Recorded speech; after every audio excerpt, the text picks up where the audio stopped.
Millionaire finds housekeeper, dancing with his special needs son. What he does will shock you. He never imagined that a simple connection could do so much for his son. The woman, once invisible, now showed the boy something he never achieved. His reaction will change everything you think about family and empathy. If this story interests you, don't forget to subscribe to our channel and tell us which city you're watching from. We continue.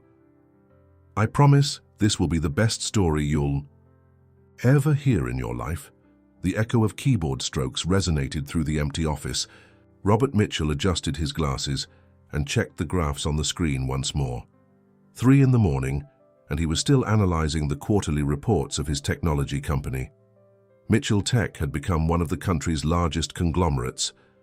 But success had a price that he paid every day: loneliness. The glass walls of his top-floor office offered a panoramic view of New York City, but Robert rarely appreciated it. His routine consisted of meetings, contracts, business trips, and numbers, always numbers. Since he lost Ellen 3 years ago, work had become his only constant companion. He closed his laptop with a heavy sigh. Tomorrow would be another day, just like the previous ones, or so he thought. In the mansion in Westchester County, Sarah Miller finished cleaning the kitchen. Her movements were precise and silent, the result of 5 years working in that house. She looked at the clock on the wall. Midnight. The boss would probably return in the early hours, as always. She climbed the stairs carefully, stopping in front of Michael's room. The 8-year-old boy slept peacefully, his brown hair spread across the pillow. Sarah adjusted the blanket over him with a tenderness that few knew. Michael was special. Since the age of 2, when he was diagnosed with severe autism, he had lived in his own world, rarely establishing eye contact or interacting with other people. But with me it's different, thought Sarah, recalling the small progress she had observed in recent months. A shy smile here, a prolonged look there. Things that went unnoticed by Robert, always too busy to notice.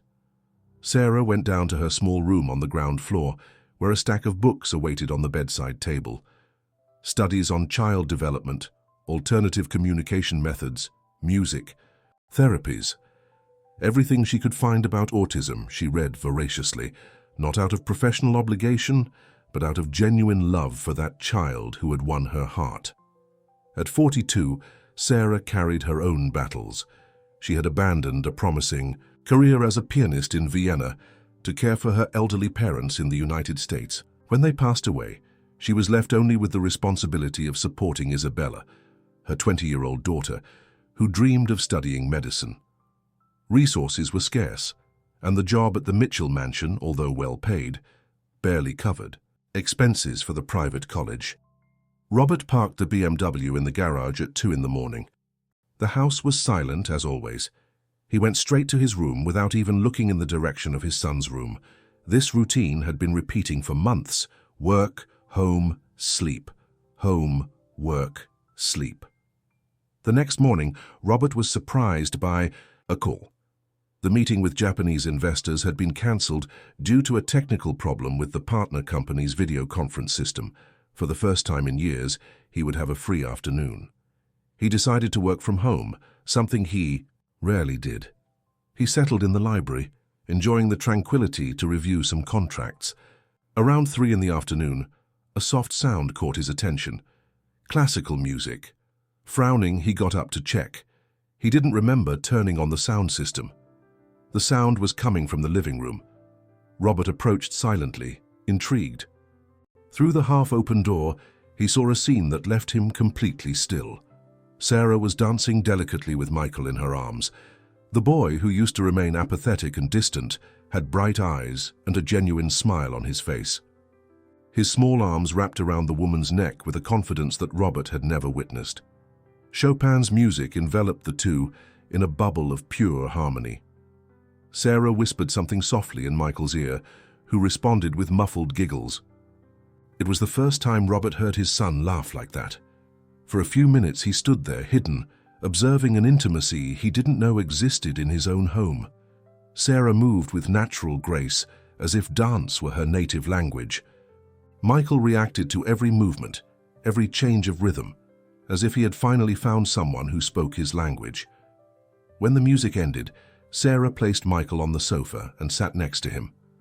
She took some colored cards from a bag and began an activity that Robert couldn't fully understand, but that clearly made sense to his son. Unable to contain his curiosity and touched by the scene he had witnessed, Robert knocked lightly on the door before entering. Sarah startled, rising quickly. Her face flushed with embarrassment. "Mr. Mitchell, I didn't know you were home. I'm sorry. No need." "To apologize," Robert interrupted, his voice softer than usual. "I should be the one apologizing for interrupting. What were you doing?" Michael, who seconds before was interacting cheerfully, returned to his usual withdrawn state, averting his gaze and rocking slightly. Sarah hesitated before answering. I was just trying some activities I read about, activities that can help children like Michael." Children like Michael? The question was asked without malice, but Sarah perceived the unconscious protection in Robert's voice. "Children with autism, sir. I've been studying the subject in my free time." Robert looked at his son, who was now silently playing with one of the colored cards. "And why did you do that? It's not your responsibility." "Maybe it's not my professional responsibility," Sarah responded with courage, "but Michael is a special child. He just needs to be understood differently." For the first time, Robert really looked at his employee. He noticed the intelligence in her dark eyes, the careful way she chose her words, the genuine dedication that showed in every gesture. Sarah wasn't just a housekeeper. There was something more there. "Did you study music?" Sarah nodded timidly. "I was a pianist in Europe for a few years. Before what? Before coming back to take care of my family." The silence extended between them, loaded with unspoken meanings. Robert observed Michael, who was now organizing the cards in perfect rows, concentrated in his own world.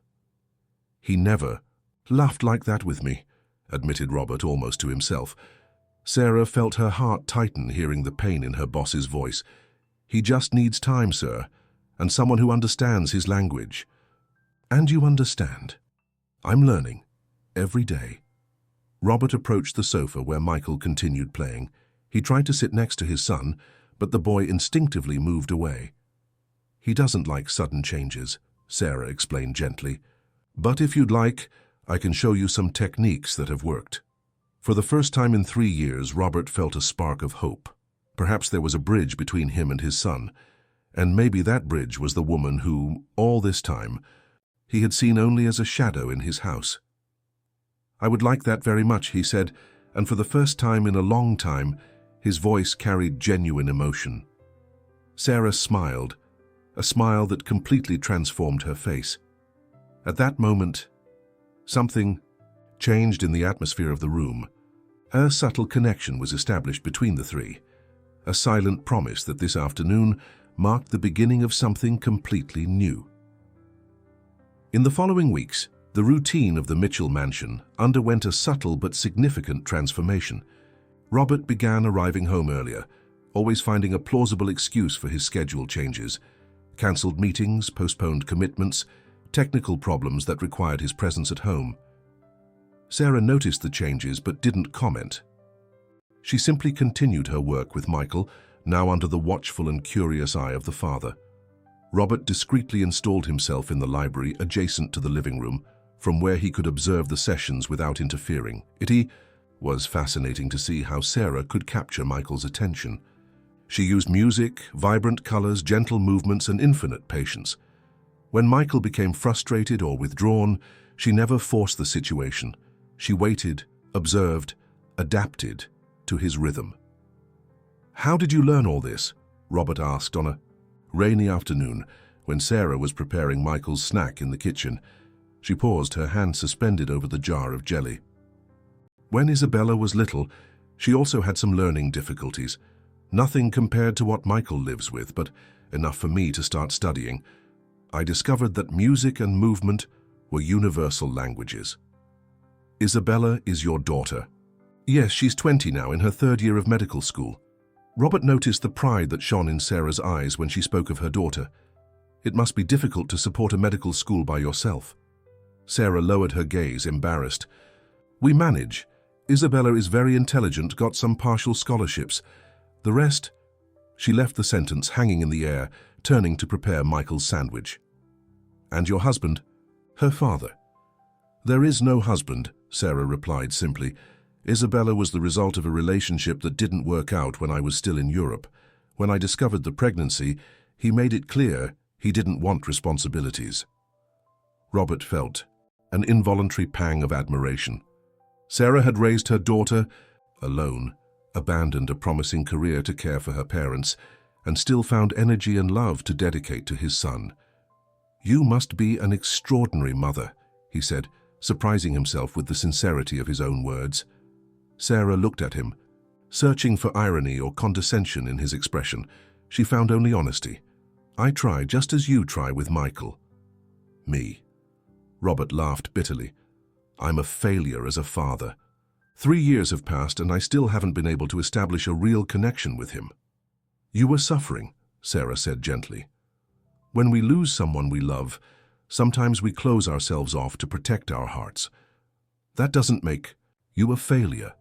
The conversation was interrupted by Michael's arrival in the kitchen. The boy went directly to Sarah, pulling her by the hand toward the living room. It was time for the activity with the colored cards. Robert followed them, positioning himself in the armchair near the sofa. For the first time, Michael showed no discomfort with his presence. Sarah spread the cards on the coffee table. Each contained a simple image: a house, a car, a tree, a dog. A tree. Michael observed them attentively before beginning to organize them in complex patterns that only he understood. "He's communicating," Sarah explained in a low voice. "The organization of the cards follows its own logic. If we observe carefully, we can begin to decipher." Robert leaned forward, intrigued. Michael had separated the cards into 3 distinct groups. In the first, objects related to the house. In the second, elements of nature. In the third, human and animal figures. "He's categorizing," murmured Robert, impressed. "Exactly. Michael has a brilliant mind. He just processes information differently." At that moment, Michael did something unexpected. He took the card with the figure of a family and placed it between himself and Robert. Then he pointed to Sarah and placed another card close to her. Sarah and Robert exchanged glances loaded with emotion. "I think he's including us in his world," whispered Sarah. Robert felt his eyes water. It was the first time Michael had demonstrated recognizing him as more than a strange presence in the house. The following days brought more revelations. Sarah began to include Robert in the activities, teaching him simple communication techniques with Michael. Robert discovered that his son loved complex puzzles and had an impressive photographic memory. "He memorized the entire sequence of my playlist," Sarah told him one morning as they prepared breakfast together. "When I play a song, he already knows which will be next." "You have a specific playlist for him?" "I do, classical music mainly, but also some gentle American songs, folk, jazz. Michael responds very well to American music." Robert was surprised. In his mind, a domestic employee wouldn't have sophisticated enough musical knowledge to create therapeutic playlists. "Sarah," he said hesitantly, "may I ask about your musical training?" She paused, the cup suspended halfway to her mouth. "I studied classical piano at the Vienna Conservatory.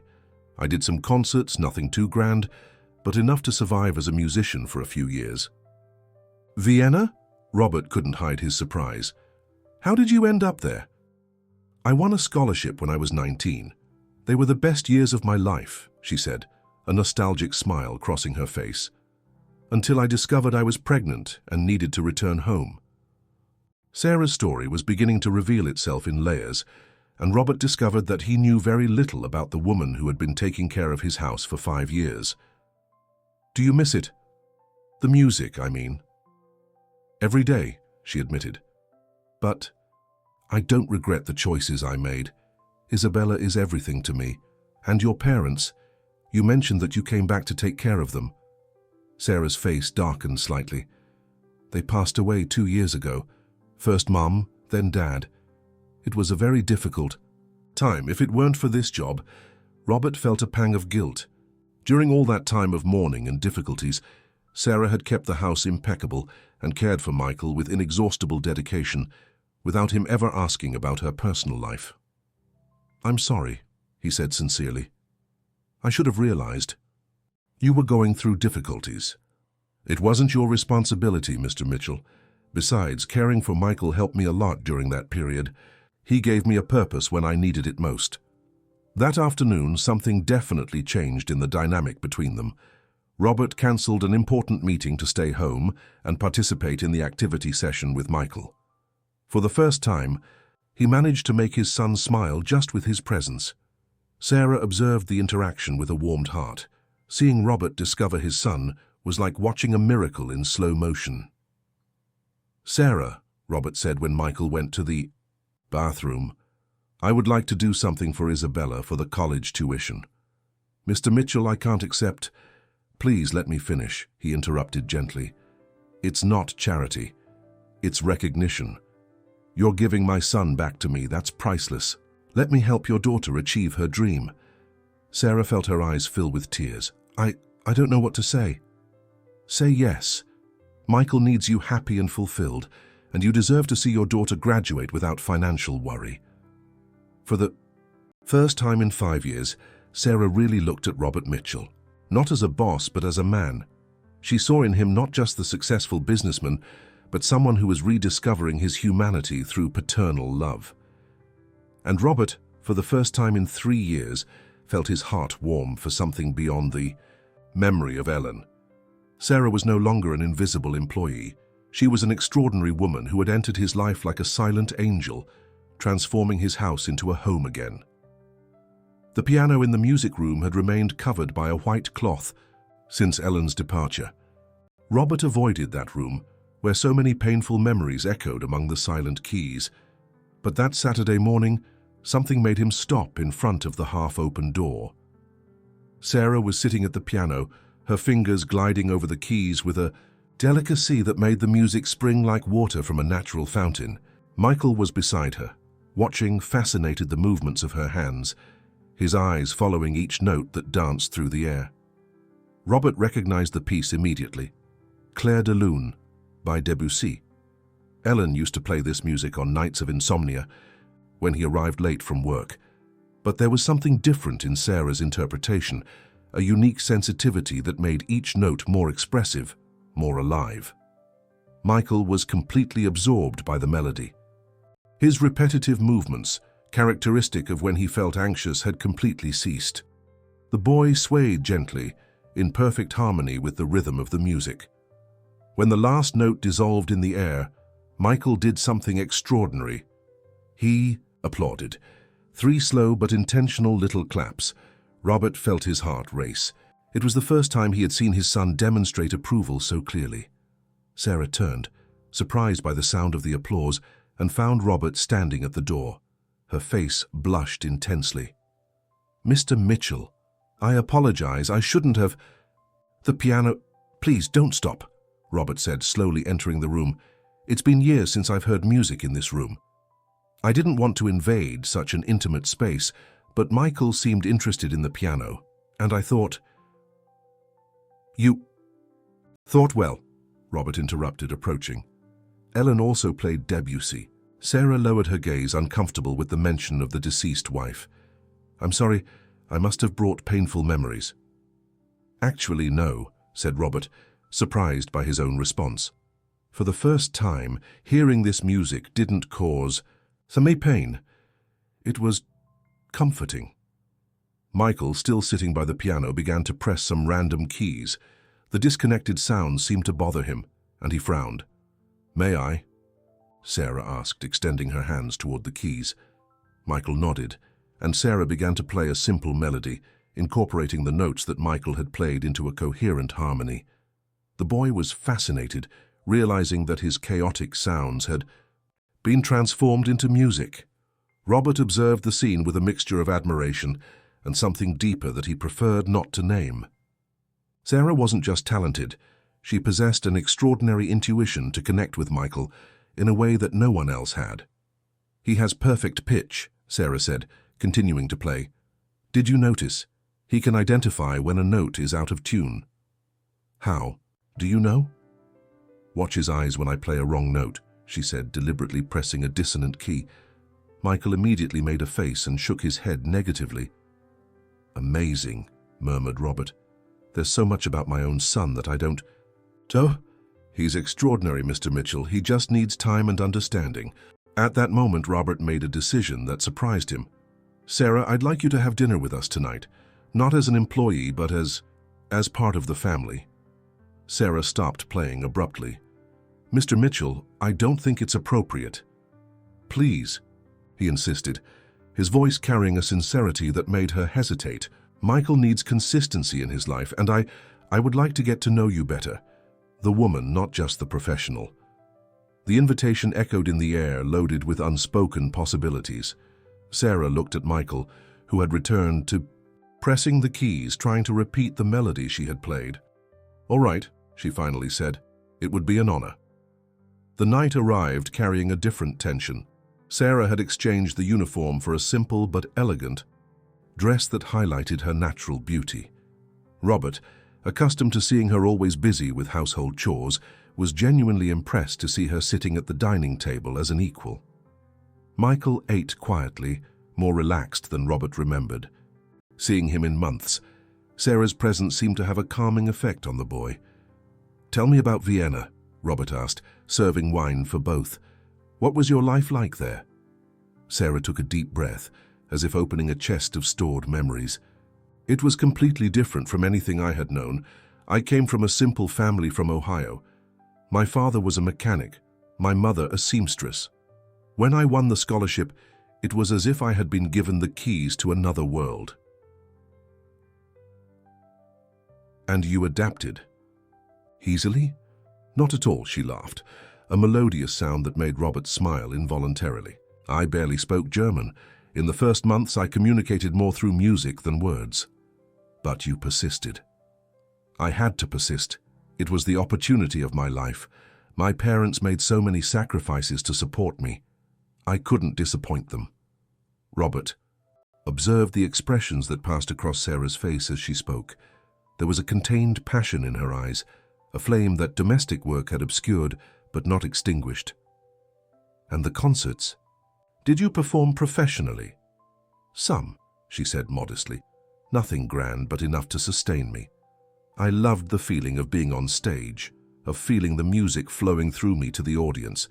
It was as if I were a channel between the composer and the people. Why did you never mention this before? Sarah hesitated, playing with the wine glass, because it became irrelevant. When I returned to the United States pregnant, without money, without prospects, that part of my life seemed like a distant dream. It was easier to bury those desires than to face the pain of having lost them. But they weren't lost, Robert said softly. I saw you playing today. The passion is still there. Sarah raised her eyes to meet his, and for a moment, the air between them charged with an intensity that neither expected. Sometimes dreams need to sleep so we can survive, she said. But maybe they can awaken again. The conversation was interrupted by Michael, who had finished eating and was now organizing the utensils in perfect rows on the table. It was a behavior that Robert had learned to recognize as a sign of satisfaction. He liked the dinner, Sarah explained, smiling. When Michael feels comfortable, he organizes things around him. How did you learn to interpret him so well? By observing, listening, trying to see the world through his eyes. Sarah paused. Mr. Mitchell, may I ask a personal question? Robert, he corrected. And yes, you can ask anything. What happened between you two after Ellen passed? Why did you grow so distant? Robert closed his eyes for a moment, as if the question brought physical pain. Guilt, he finally said. When Ellen got sick, I immersed myself in work as a way of escape.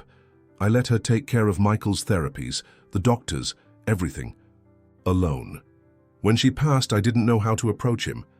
Each attempt reminded me of how much I failed as a husband and father. But you didn't fail, Sarah said firmly. You were suffering too. Grief affects us in different ways. Michael must have seen me as a stranger, and maybe that's exactly what I was. Was, Sarah emphasized. Today you're different. Michael feels that. Robert looked at his son, who was now silently playing with a puzzle that Sarah had left on the table. It's hard to believe there's hope after so much lost time. The time wasn't lost, said Sarah, instinctively extending her hand to touch his on the table. You were just preparing for this moment. The touch of their hands was like an electric current that ran through both. Robert looked at Sarah's delicate fingers on his and felt something he hadn't experienced in years. Desire. Not just physical, but emotional. The desire to know her completely, to protect her, to make her happy. Sarah noticed the intensity of Robert's gaze and withdrew her hand, blushing deeply. I'm sorry. It wasn't appropriate. Sarah, he said, his voice hoarser than intended. You don't need to apologize for having a generous heart. The moment was loaded with unverbalized meanings, with possibilities that hung in the air like unplayed music.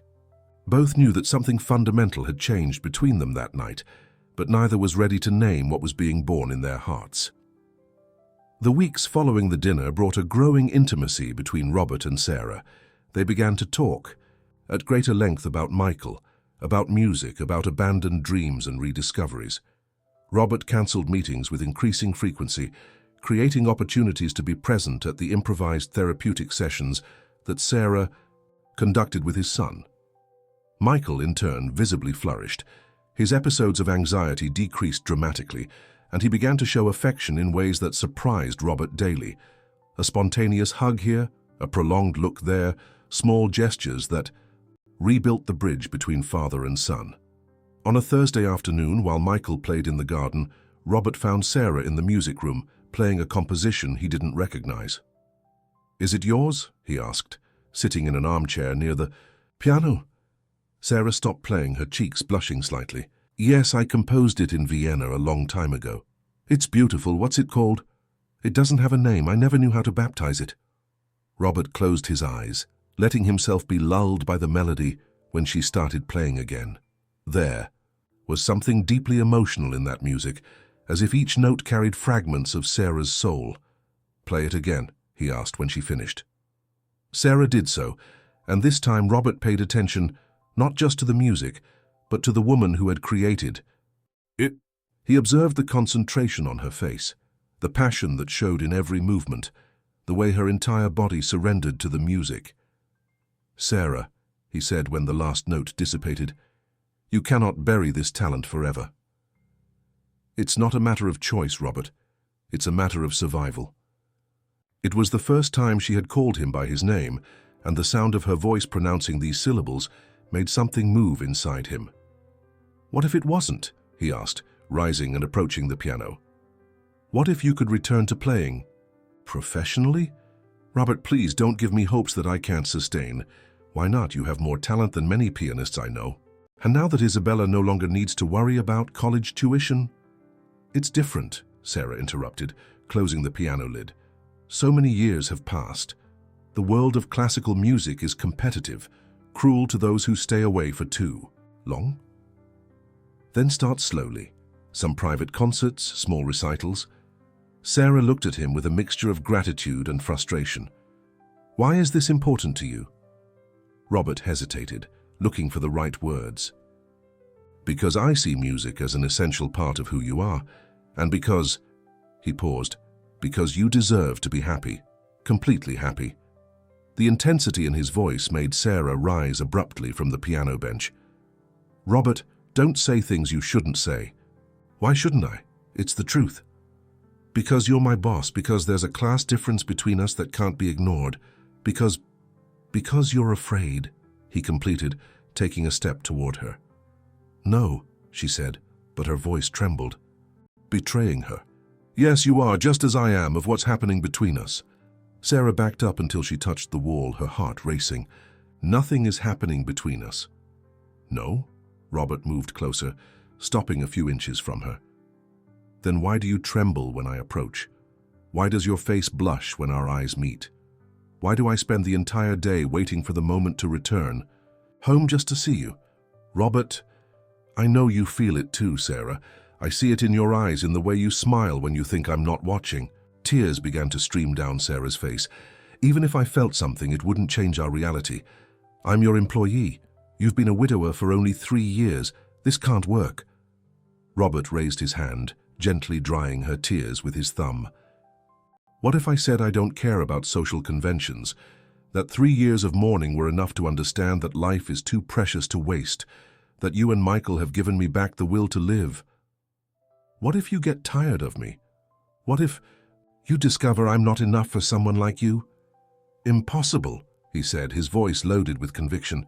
"Sarah, you're the most extraordinary woman I've ever met. Intelligent, talented, brave, generous. You took my shattered life and transformed it into something beautiful again." The moment was interrupted by the sound of footsteps in the hallway. Michael appeared at the door of the music room, carrying his favorite puzzle. He looked at the two, sensing the tension in the air with the acute sensitivity that characterized children on the autism spectrum. To the surprise of both, Michael approached Robert and took his hand. Then, he took Sarah's hand and joined the two, placing his own hands on top. "Family," he said clearly, pronouncing the word that rarely left his lips.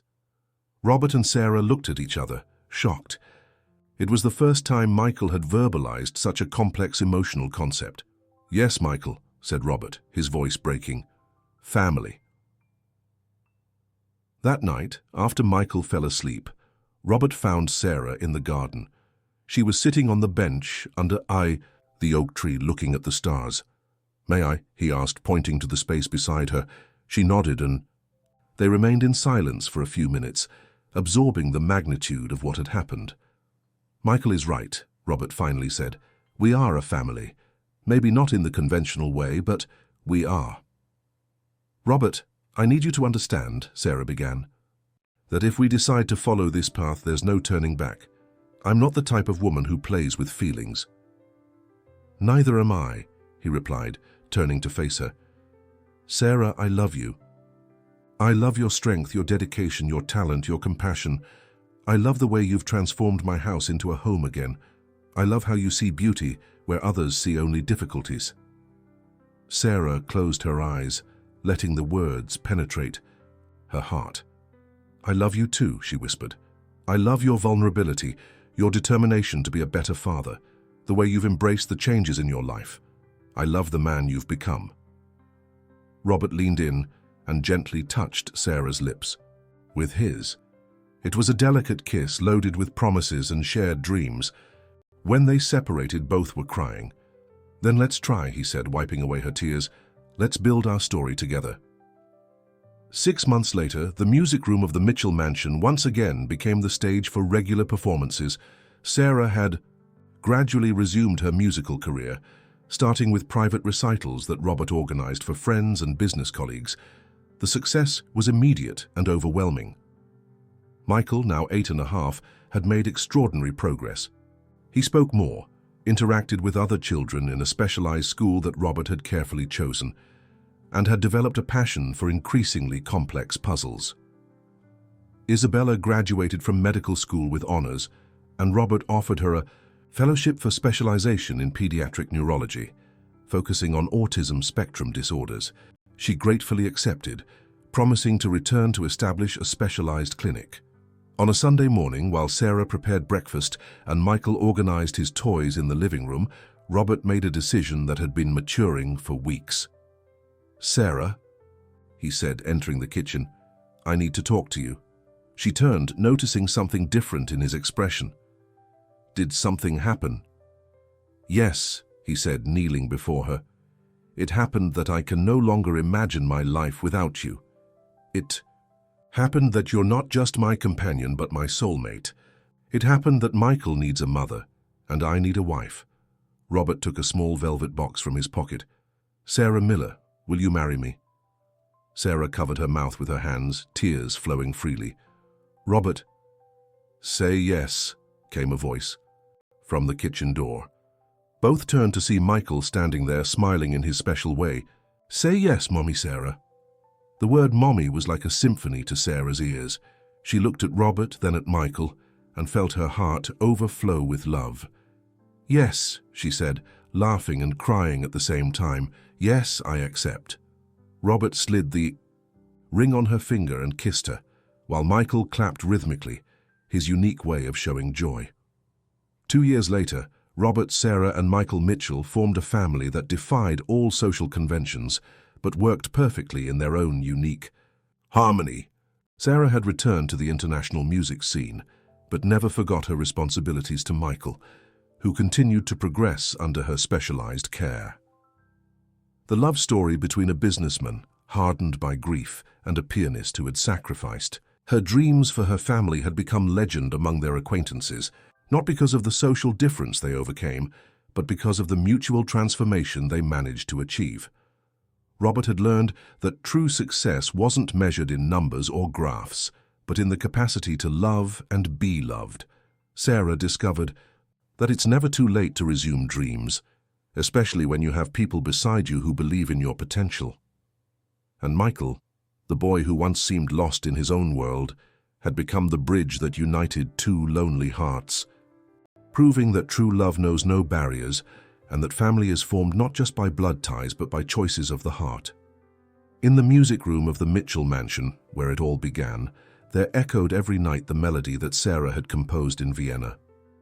Robert had suggested a name for the composition, Awakening, because that was exactly what she did in their lives, awakened in them the ability to dream, love, and be happy again. The end of the story. Dear listeners, we hope that the story of Robert, Sarah, and Michael has deeply touched your hearts. A narrative that reminds us that true love appears when we least expect it, transforming lives and creating bonds that transcend social conventions.